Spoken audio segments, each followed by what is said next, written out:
Welcome kindreds, it's Jessica and this video is about my tarot practice in February. My cards for February, I had the Sun card, which is from the Sufi Tarot. I've got so many decks stacked around me.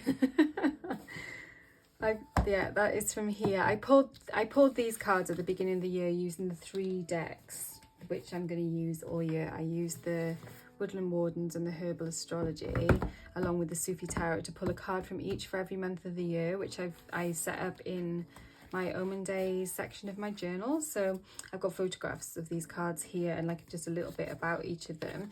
So I pulled 19, which was the Sun, or Shams as it's called in the Sufi Tarot deck. I also had the Butterfly and Snowdrop, which was very on point for February, I thought. Not so much the butterfly, although we did have a couple of warm days where we did see butterflies, not beautiful blue ones like this one, but those like almost like lime green ones around here. And we have had snowdrops coming through as well. It says hope is the keyword on that card, which for February. And then from the Herbal Astrology, I pulled Ayahuasca Rebirth, which, yeah, it's been kind of a month. So that was very on point as well. And yeah, I made notes of these cards in my Omen Days part of the journal, like just a little sort of keywords and things like that for each of these. And then at the end of the month, I like to kind of reflect in with them and see how they kind of were on point or not with me for the month. And like, I love when I pull the Sun card in a year ahead spread because, you know, it's the Sun and it's lovely. But I feel like for me, this for February has been much more, it's been more about the Sun in this aspect as like vital force and like my heart almost. I feel like I've been doing a lot of heart work this month, and that's why I needed these other 2 cards of like hope, like spring will come, hard things will pass, and this like ayahuasca card as well about rebirth and like about having like spiritual help through sort of like clearing out shadow work basically, because February has been a kind of shadow work. I always find that with the Pisces moon cycle, like it didn't start off in Pisces moon, you know, we start off in Aquarius moon, but as soon as we get into Pisces, when the Sun moves into Pisces, I'm nearly always doing shadow work. So yeah, it was kind of on point for that for this time of the year for me. I also have been journaling in my Writual Tarot journal as well. I am an ambassador for Writual, and if you're interested in this planner, you can get all any of the other stuff on their website. They've got loads of other things like stamps and all sorts of stuff as well. On their website, I've got a 15% discount code, so I'll leave that in the description box down below if you're interested in any of the stuff. So February, I've kind of abandoned using these trackers in here because I've started doing them more in my actual journal, just doing like on a tracking one thing and doing it on like a week by week basis like this. And that seems to be working a bit better than this, but I might come back to it, I don't know. And like I'm kind of like not sure as well of like what to use these kind of pages for, but I've started putting some of like my like videos and things on here as well, so I can kind of see when things are coming out and stuff like that, which should help me to plan that a little bit better as well, maybe, because I'm gonna do like Sunday videos, I've decided. Dawn Michelle was really, she gave me some really good advice when I was starting my membership program and everything, and one of the things she said as well was like it's better if you can like do a regular video. And so I'm gonna do Sunday videos, obviously not in February, I'm just looking at Sundays on there now and doing that. So yeah, my cards, I used let me have a look at this. Let me put this flat. Too many things on my desk already. It's getting chaotic. So where's that? I'll pull those down as well. So I grabbed the energy of the month that came out of this deck, which is the Plant Allies deck, is Lisa McLaughlin's deck. I pulled that as my like energy of the month. And then for the cards for the month, I pulled those. Okay, let me show you. So I was using that because I find this kind of an Aquarian deck, I think, with it being celestial for some reason. I don't know, it kind of feels kind of like star, I suppose. Yeah, that makes sense, doesn't it? Because like the Aquarian card is the star card in tarot and celestial star, so that's my logic from there, like that. So yeah, I used this deck to pull. That's the backs. I don't really love like when decks have white or like different color borders on the backs as the front. Is like, why is that? But it is what it is with this deck. And I keep saying I'm going to trim it, but I haven't trimmed it. So yeah, this was the deck that I used to do my monthly spread. And yeah, it was on point, definitely. And what I find weird about doing like the month ahead things is that for me, I seem to work better as far as like kind of bringing things in and releasing things in like moon cycles, in months instead, which is why I find that like working with those cycles kind of better in a way for how I am. Maybe that's just me, how I relate to things. But yeah, the cards that came out were quite on point. I keep pulling this like 9 of Pentacles out for health, and then like that should be good, shouldn't it? Like I pulled that again for March now, and it's like, why do I keep pulling this when I feel like there's definitely still improvements I can make in this? But yeah, it's funny. And Page of Swords, pages in general seem to be coming out for me a lot, I think, in this month. But yeah, this deck, I find it good because like you can read it on just like an intuitive level with just looking at it, but then you can also go into the guidebook and everything as well and get the background of like the stories behind the different constellations and things in the deck. So I feel like I've already shared some of this before, so I don't know, hopefully I didn't share this particular spread, but maybe I did. So yeah, that's the Celestial Tarot. I'm not using that one now because that was one that I was using for the Aquarius cycle, like I said, and which I've now like put away until next time I bring it out. And same with this, even though it's gorgeous, that deck I'm not using at the moment now. And then yeah, so what I like about this is that you pull like a card of the week, which I've started using oracle cards for this instead of using the tarot for it. And I've made a note saying choose your reading first, because I'm so used to just drawing like either one card or doing like a 3-card pull at the beginning of the day without having a question in mind, which is fine, you know, like that's definitely fine. I've been doing that for years and it's worked fine. But at the start of here, they've got like suggestions for possible 3-card pulls. There's that. I've got a paperclip on it so I can refer back to it easily, and now I can't find it. Oop.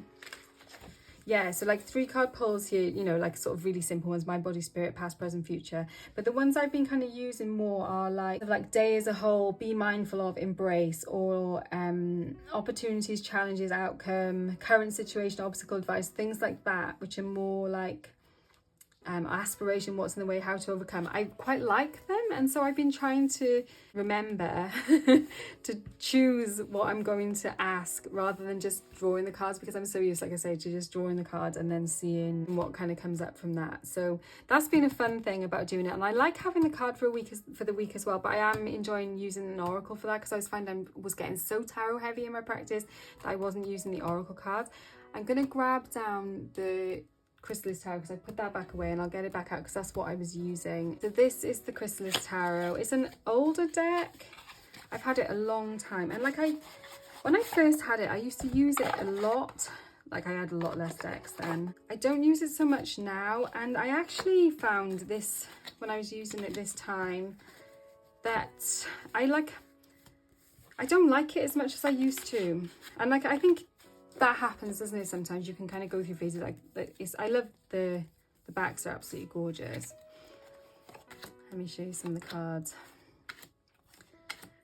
So it's kind of got like that kind of like Celtic imagery a lot in these cards, and some of them I do really kind of resonate with, and others of them I think it's not that it's the imagery of the cards I think it's like the write-ups in here. There's also a guidebook which I've got, like a more substantial guidebook, but that kind of, I actually find the little white book better than that extended guidebook. And to be honest, I prefer it without either. I think just kind of connecting in, because sometimes the like interpretations in here can you know, like sometimes when you've got a deck and you really enjoy the imagery of it, and then you can read the guidebook and you get even more out of the imagery. I find that a lot with Barbara Moore decks. I find that like when I like, oh yes, I'm getting so much stuff just from looking at the cards, and then when I read the guidebook, it gives me even more, and I'm like, yes, it's even more juicy. I've got even more stuff to kind of like dive into and work with. Whereas with this deck, I find that I'm like, I feel like I'm getting on well interpreting the cards, and then when I read the guidebook, it almost is like a jarring sensation. It's like, this doesn't fit with my feeling, my kind of intuitive read of the card. So I don't know, again, this feels like a kind of Aquarian deck to me, which is why I used it in the Aquarius moon cycle. I think that kind of idea of kind of like rainbows and still feels kind of like new agey, I guess. Not in like a derogatory way, but just in that kind of Aquarian ushering in of a new age kind of way. And like, yeah, like Merlin as the Fool, yeah, you know, some of it just doesn't quite sit well, and then others of it really does. So I don't know, if you've got that deck, let me know what you think of it and how. And I never used to feel that way about it. I used to like it, so I'm not sure quite what has happened. Like, obviously I've changed. I've got different decks which are perhaps more better suited to me, so things that I would have perhaps overlooked in the past are like now more like, well, I don't need to use that then, if that's the case, you know. But yeah, I used that for the week there, and like I said, I got some good reads from it, but also, you know, a little bit jarring in some ways. And then we had the full moon in Leo. I didn't use these pages at all because I just don't find them that useful, to be honest. I really like this. I really like the setup here. Oh gosh, and I haven't written down. Oh, it was with the Celestial Tarot I use. In fact, I know because I shared this reading. I did a whole video where I did this reading on the channel, so I'll try and remember to link that as well. I find this really good, whereas I don't find this that useful. I tend to do this kind of thing in my own like kind of like full moon ritual that I have, which I don't use this planner for. I prefer to do things like that in my actual journal. So yeah, so these are kind of gone empty at the moment, so I haven't quite kind of integrated that, and I think that's okay, isn't it? It's like a lot of it is working really well for me and other parts of it aren't. So yeah, so we went over the full moon, and I was using the Gorgon's Tarot, which, where have I put that? I know I got that out right. Okay, so this is the Gorgon's Tarot. Now it's a massive round deck. I've shared it before on my channel. I shared it recently, I'm sure, because I was telling about how it's just really frustrating to use because it's these huge circle cards which you can't get your hand around. So as you can see, I have trimmed them, and I'm like, I can shuffle them now, so that is really good. But I don't really love this. Oh, I know, I shared it when I was doing my desk tour video, because Dawn Michelle said about nail cutters to cut off these, and nail clippers to clip off these sharp edges, which is such a genius idea. I love it. But I'm not sure if I do like this heavy curve on the top and bottom. And I know it's cool when it's got like the writing there. And if I do cut, because I'm thinking of just like chopping the top and bottom, which for most cards would work okay.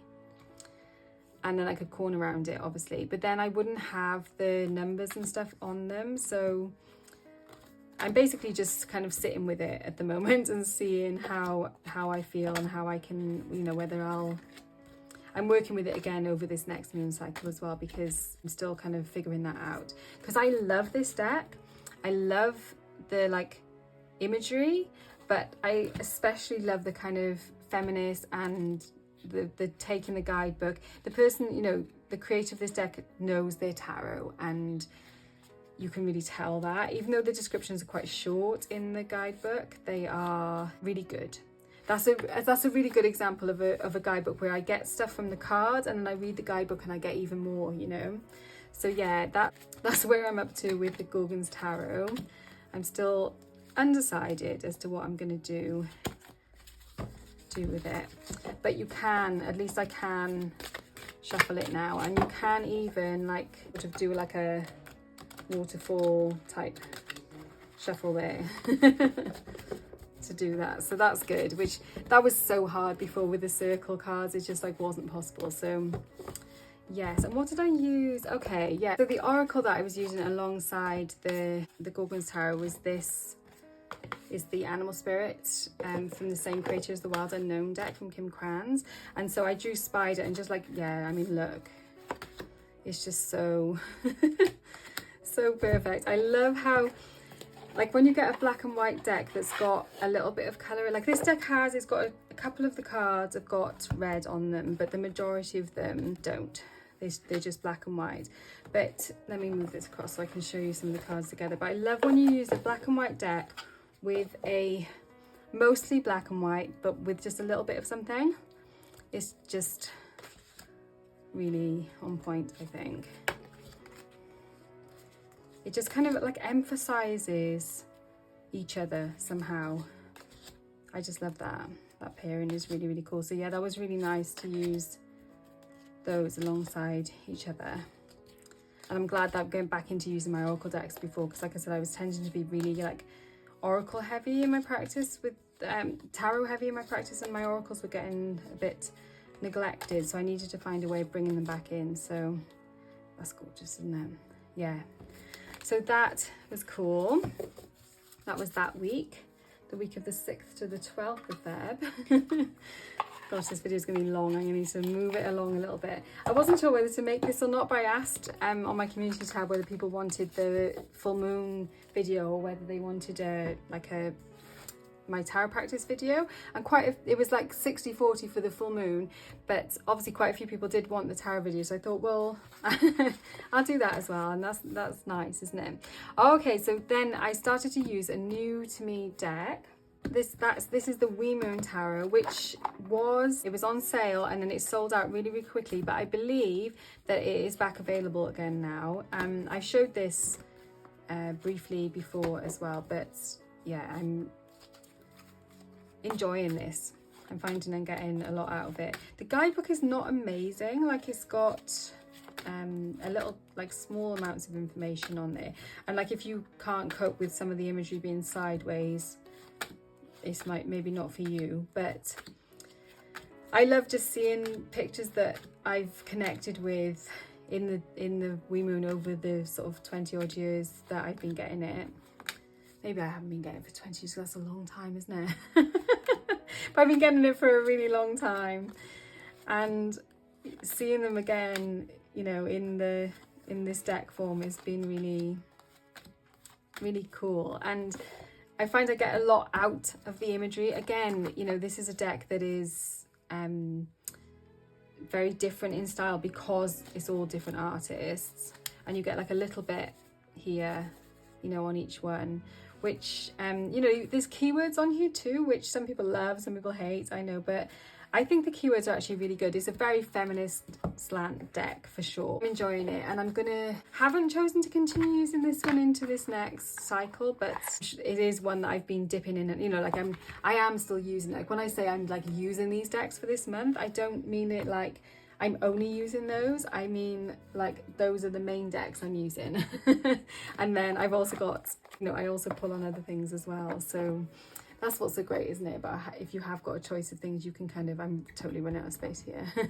You can dip in and out of other things, but I'm finding it good to choose with the moon cycle, like 4 tarot and then 2 oracle is what I'm using at the moment. So like each new moon, then I'm choosing my next 4 tarot and my next 2 oracle, and using them for the work that I'm doing in here for my daily draws, and then I can use other things for other things, you know, for fun, for playing around with.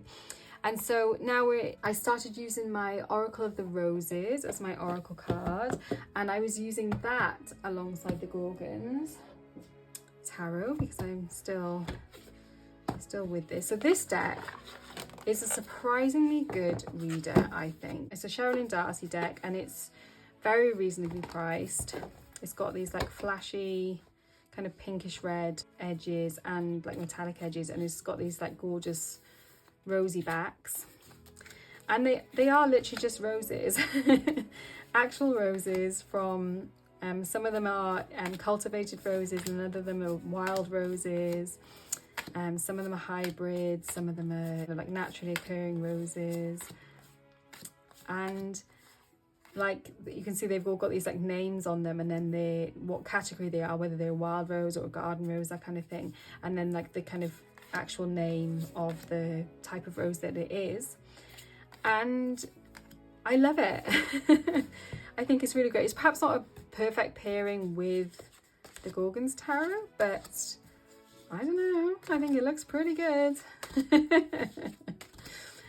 And let me show you the guidebook. What have I done with the guidebook? I've got it out because I know I'm reading up about my one for this. Okay, here we go. So I'm actually working with this rose for March. It's a modern garden rose, the hero. So I may as well show you actually what is in here for this. And it gives you like what the oracle meaning of it is, which is really cool because it's like just a straightforward oracle meaning. But then it also gives you like ethnobotanical archetypes, so like, which is kind of like a question which you can use then for either journaling or pulling more cards around. And then it's got botanical notes, and it tells you like who kind of where it grows, what kind of soil it likes, how much sun it likes. And I find that adds like more to it because it's like, it tells you the sort of environment of it, and that makes it more, it gives it more meaning, like more extra layers of meaning. And then it also has like kind of correspondences, I would say these bottom things are. It's like meanings and uses, but it's more correspondences, deities, and then the astrological sign. And like I pulled this one for March, and it's the astrological sign Aries, which is what we're going to be moving into at the equinox, which is very on point. It's a really good deck, I think, and very well priced. I'll obviously put links to all the decks that I'm showing in the description, but like, yeah, you know, you can Google them as well. They're easy to find. None of these are like out of print or mass market. The only one that's a little bit more difficult, I suppose, may be the Wee Moon, because you have to buy that direct from them. But like I said, I think it is back available again now, which is cool. So this is empty because the people at Writual sent me, they do like a digital journal as well, which you can import into like GoodNotes or something like that. I put it into GoodNotes, and I was doing like a little experiment with doing it in there, and like it's cool because you can put like actual photographs of the cards. So I can just photograph my cards and they can go in, and it looks really nice. And like, you haven't got my scrawly writing on it then, you know, it can be typed if you wanted to, or you can hand write it in on like the iPad or something. I didn't love it because I like to, like in the morning when I'm doing like my kind of like morning ritual is when I draw my cards, and I tend to like that to be all kind of like paper. Like I don't want to turn my phone on, I don't want to use a device until I've done that in the morning. So like I have a little bit of quiet time, like kind of like prayers as some people would call them, and you know, a few little things like that. And then I come up to my desk and I pull my cards, and I just, yeah, I like the physicality obviously of the shuffling, which you can still do. Obviously if you're doing a digital, you can still use physical cards. Some people do it with like a virtual deck, which you can do now as well, can't you? Or like a tarot app or something like that. And then you can put the photographs in. So there's like pros and cons, I can see that. And I think I would use it for other things, like if I'm going away or something like that, it might be more practical than taking my journal with me. But I've gone back to filling it in here. So my new moon in Pisces, I used the Wee Moon to pull this, and I'm still kind of looking at these cards because I'm still in this Pisces moon cycle. I'm filming this actually on the 3rd of March, so I won't put it out until the following Sunday because I want to do videos every Sunday, like I said. Even though I'm kind of filming this a long time in advance, hopefully it'll still make sense coming out then. And yeah, I'm still mulling over these cards. Like I said, Pisces month has been a lot. I'm also working with a weaver for this month, which I haven't written. I've written a little bit about that in here, but I prefer to write my sort of notes on that into my journal. But yeah, I've got this wolf that I'm working with for this moon cycle as well, which is a lot about like being present and not like looking for myself in the past or looking for myself in the future, but being here now, you know, being present now, which, you know, is easier said than done. Unfortunately. Yeah, so there's some big stuff that I'm working on, and I did use these pages actually for this one, for like almost like a kind of like new moon ritual in here. I'm not sure if I'll carry on doing that or whether I'll go back into doing that in my journal, especially because we are doing some of that sort of stuff in the Moonwise Goddess membership program, which is really cool. So yeah, we're into March. I'm not going to babble on about March, but yeah, I'm sort of figuring out how to use this calendar. I haven't quite worked it yet. And I'm kind of here, and I filled in my March and, you know, first few pages. So yeah, so Astara. So I feel like I've showed this already. Did I show this? Oh my gosh, I'm filming a couple of videos on one day and I kind of lost the plot of it all merging into one. But yeah, I'm using this deck now because it just seems very on point with this time of year here in Wales. I'm also using the Mary Magdalene Oracle in this month. Where's that? Oh, I'm also using Sacred Rebels, but that was for something kind of specific. I don't know. Tell me if this, I bet it's not just me. I reckon this is a thing, you know, it's like when there's so many different parts of practicing, isn't there? It's like, yes, this is my tarot practice in this month, but it's mainly like what I've been doing in my ritual planner this month. But then I've also been like, on Fridays, I pull cards from my Mary decks and work with like the kind of divine feminine mysteries. And then like on Mondays, I use my Queen of the Moon Oracle and I work with the kind of moon knowledge, wisdom. And I've also got a deck that I pull from before I go to bed at night. You know, if I made a video about all of the times I use tarot or the ways I use tarot in one month, it would just be like, I don't even know how many decks and things. It's a lot. But yeah, this one is one that is new to me that a friend sent me, which I was really grateful for. It's just kind of very, it's not loads of imagery on the cards. They're just kind of one word and then a picture. But I like it. I've only done a few pulls from this so far, but I am enjoying it. And like I wrote about this in the Circle of Kindreds as well, so if you're in there you will have seen there's like this surrender keeps coming up. I pulled a card from here and it says surrender. I pull a card from here, it says surrender. I pull cards from this little affirmation deck and it says I am letting go. And it's just like, okay, I get the message. I'm supposed to be surrendering, I'm supposed to be letting go. And that's why I use the Sacred Rebels actually, because I was like, letting go of what? Which is a whole other thing, you know. It's a lot of emotional stuff, you know, things from the past and stuff. Definitely, I've identified what it is that I am surrendering, what I'm letting go of, and it is going to be really healing for me to do that. But it's a lot of work as well. Yeah. So yeah, let me show you the other decks that I'm going to use for March, because I may as well, as we are here. So this was one that I used earlier on in the year. This is, look at this gorgeous tarot wrap. This was made by Liz, who is in the Facebook circle. She's got an Etsy, Old Ways Cottage. Actually, I think it's Dark Star Designs, I think she makes. She's got a few different things that she does because she like teaches witchy stuff as well. So she's got like a few different businesses. But yeah, I'll try and link all that stuff as well in the description. So in here I've got my Darkwood Tarot, which I started using. I had this for Christmas and I started using it in January. And I'm still not like totally sold on this deck, but I am finding I'm having some really good readings with it and then some kind of just like met ones. So I'm persevering as I get to know it, because obviously I haven't used it that much yet to be able to really dive into it. So that's what I'm going to carry on using for March, for that more kind of like shadow work side of things. And then I've also got this one out. When I say for March, I mean for the Pisces moon cycle. So these are ones I'm still using for the Pisces moon cycle. And then when it comes to Aries, when we get to the equinox, that's when I choose my new deck. So yeah, so the other one I'm using, which I haven't used yet so far this year, is the Spirit Song. I haven't used this deck that much at all, actually. I find it reads more like a oracle deck rather than a tarot deck somehow.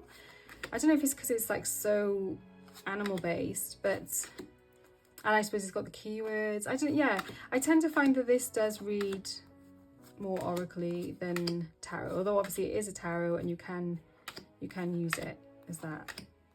Yeah, and it's beautiful. Like, I have a big thing for Paulina Cassidy and all of her decks, so yeah, it is nice. And like, yeah, I'll be using that alongside the Magdalene Oracle and the other Oracle, which was what? The Oracle of the Roses as well. Oh gosh, I bet, yeah, that's going to be a nice combination because it's got the imagery of that. It's kind of both got these like kind of creamy backgrounds. Yeah. Oh my gosh, and now my desk is chaos. Thank you so much for watching. Let me know if you enjoyed it, whether you'd like to see me do more of these. I always love watching Dawn Michelle, my tarot practice in whatever month it is videos, because she like talks about how she's worked with the different things, and she shares kind of quite deep stuff sometimes, but somehow manages to keep it like fun and relevant for everybody, you know. Like sometimes when you're sharing stuff about your practice, it's like, is this relevant for just me or is this relevant for other people as well? So yeah, let me know what you think, and if you'd like me to do more of these kind of videos in the future, because, you know, I can, even though I've got a mess to clean up now. Thank you so much for watching. Warmest blessings, and I will see you very soon.